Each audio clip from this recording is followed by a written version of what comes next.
Hello class, Professor Cisneros here, and it's toward the end of the semester, and I wanted to cover two topics that I often see project managers flounder on.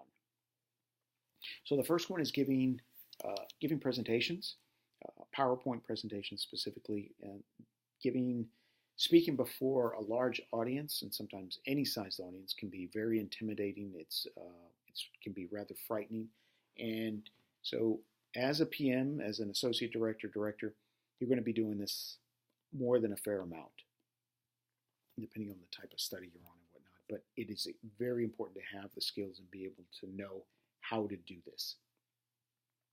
So the first thing you need to do if you're giving a presentation and if you're on a stage in front of using a podium, first thing is get out from behind the podium.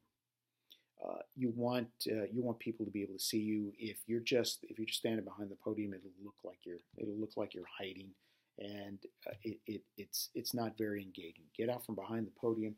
If you need to be able to change slides, if you have to use the laptop on the podium, keep the stand out from behind it, and then just use, say, your right hand or your left hand, depending on where you are, depending on where you're situated, to be able to advance the slides. Otherwise, just use some kind of a mouse or a device to be able to advance those slides. Know the presentation better than anybody in that room. Absolutely be convinced. So that's going to take a lot of practice. It's going to take a lot of comfort with the information. You have to reach the point in which you are absolutely convinced that nobody knows those slides better than you do. Nobody knows the information better than you do. And so that way you can have an intelligent exchange with the audience. Feel like you want the audience to feel like you are actually speaking to them. Don't read the slides. You'll want to have a number of bullets. Don't crowd the slides. You don't want to find your audience reading the slides, because if there's a lot of verbiage on the slides, your audience is going to get focused on that and not on you. Because remember, the presentation is about you as the presenter, not about the slides. Because if it's about the slides, they could just have you could just have anybody just changing the slides as somebody is just, as they're reading them, or just give them out as handouts. So have and it's kind of a fine line to walk. Have enough information on the slides in a few bullets that if somebody were to look at the slides a week later, they know what the presentation was about. At the same time, you don't want to put so much information that, again, it becomes a distraction. So you have a bullet, and then you speak to it. And when I say speak to it, you're speaking to the audience. Don't be looking at the slides as you're speaking, and then go from bullet to bullet. Don't use laser pointers. It is something that I would strongly dissuade you from doing. I haven't seen anybody use a laser pointer in a while, but I just thought I would throw that out there.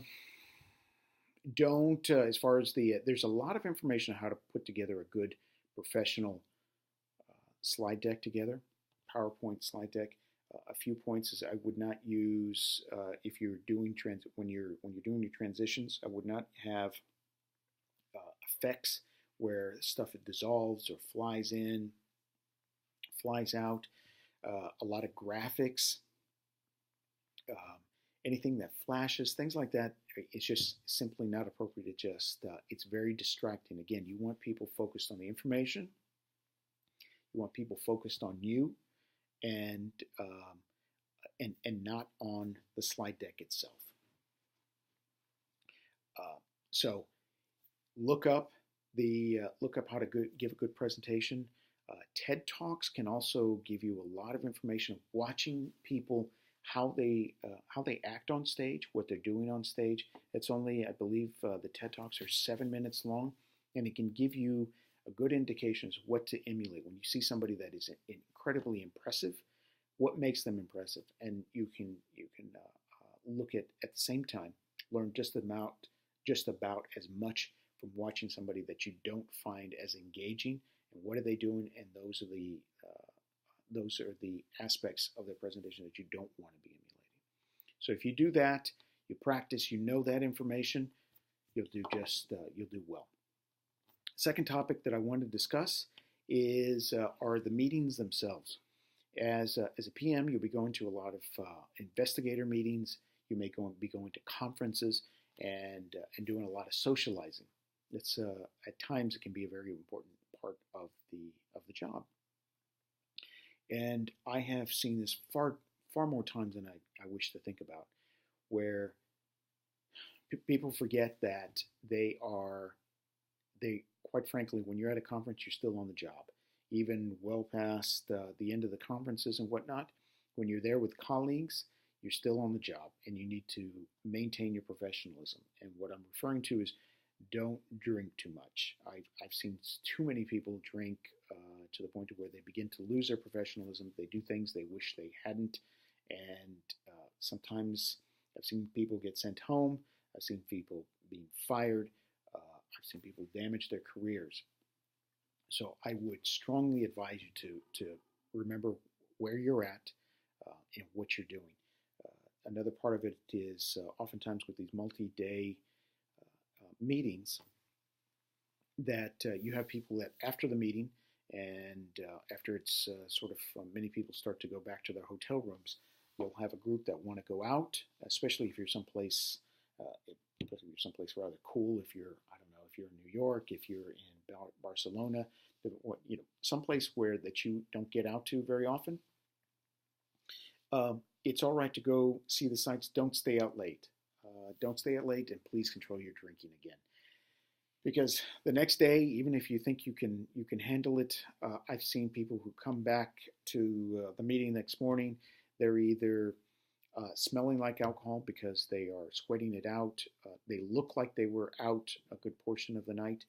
So again, don't lose your professionalism. I know that I can count many instances in which incidents like this occur, and 10 years later, 12 years later, people will remember this, and it affects their ability to actually get a job or maintain a job. I've had people kicked off my team when some VP came down and said, "Oh, I remember that person at a meeting at a conference I was at 10 years ago, and did the following.